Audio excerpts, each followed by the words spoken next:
mainly because he's not a wine-'em and dine-'em sort of guy who is prepared to make an effort.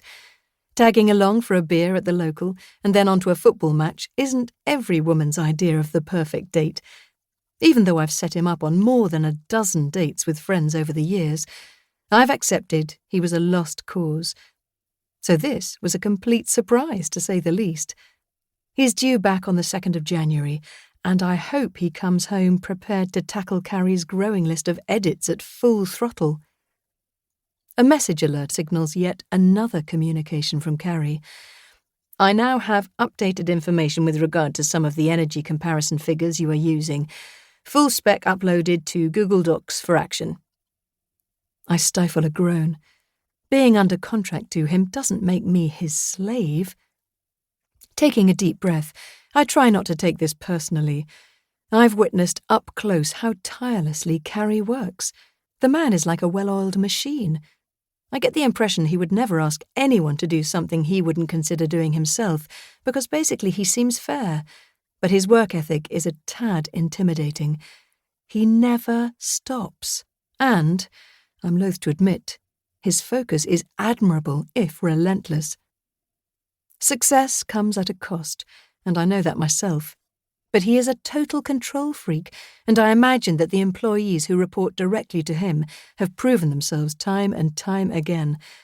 Understanding the way he likes to work and getting on board with that is probably the only way to survive.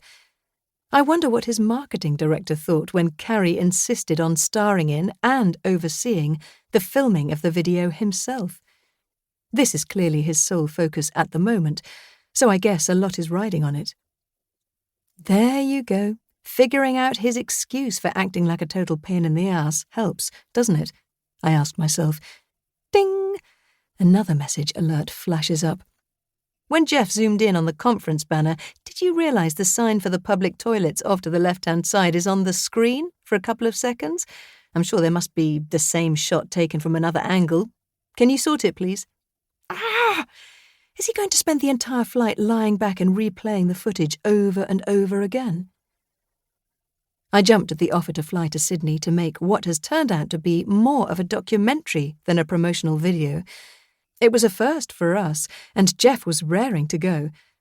But the reality is that I've probably underpriced the job, given the amount of time we've been away.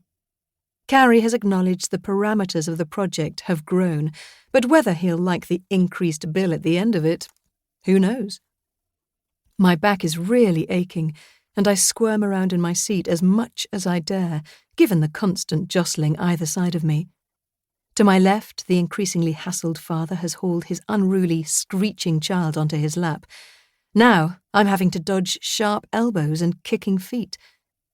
To my right, the woman who has taken command of the armrest is spilling out over her seat, as are the items she's sorting from her enormous carry-on.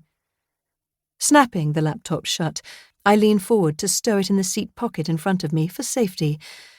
Why me? I ask myself. I don't do kids. I simply don't have the patience, or that well of maternal instinct most other women I know seem to have. Without warning, a flying fist sends my head rocking. The struggling dad next to me hastily bundles the little nightmare across the aisle and into the lap of his equally stressed wife. He turns to me, looking distinctly hot, bothered, and embarrassed. I'm so sorry about that. Hayden is a little overtired. You know what kids are like at this time of year. There isn't much room in these seats, is there? I nod briefly to acknowledge his apology, but the excuse is a lame one. There are lots of children of varying ages on the flight, and I don't see any other passengers being used as a punch bag. No, there isn't. Maybe he'll fall asleep soon? I reply, a hint of optimism in my voice. The guy looks me firmly in the eye, shaking his head. I doubt it, he admits, sucking in a deep breath. I fear it's going to be a long flight. He says the words out of the side of his mouth, as if he doesn't want his wife to overhear him, which he can't. Hayden is now refusing to be restrained and complaining loudly. Darling, I think Hayden needs to run off a little steam.